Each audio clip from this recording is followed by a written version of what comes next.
Mrs. Hewing here, and isn't it such a beautiful sunshiny day? The perfect day to be sitting under some trees outside and reading some books. So today I have two picture books I picked up from the Effingham Public Library I want to tell you about. I am really excited about these books, and I hope we'll have them in our school library next year because these are two of the books that are on the Monarch list for next year. So let's start by talking about Dan Santat's After the Fall, how Humpty Dumpty got back up again. Now, most of us probably know the nursery rhyme about how Humpty Dumpty sat on a wall and had a great fall. The sad thing is, at the end of that nursery rhyme, Humpty Dumpty couldn't get back up again, and the king's horses couldn't put him back together.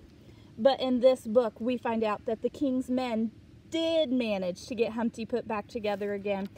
But something was different.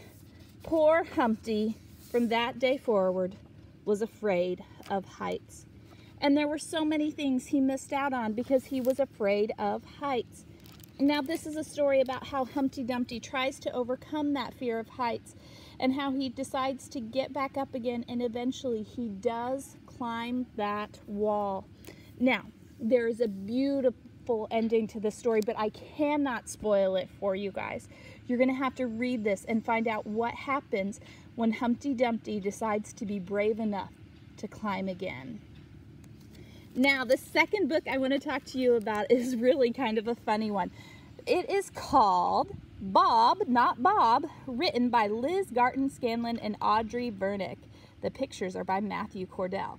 But you really need to focus in up here. Do you see it says, to be read as though you have the worst cold ever? That is so, so important in this story, because right here you will see little Louie.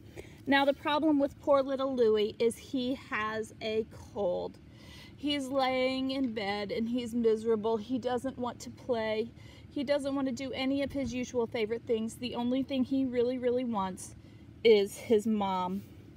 Now, the problem is, you know, sometimes when you have that really bad cold, your voice just doesn't sound the way it's supposed to. So, Bob, called little Louie with his weird, all wrong, stuffed up voice. His dog Bob came running and slobbering.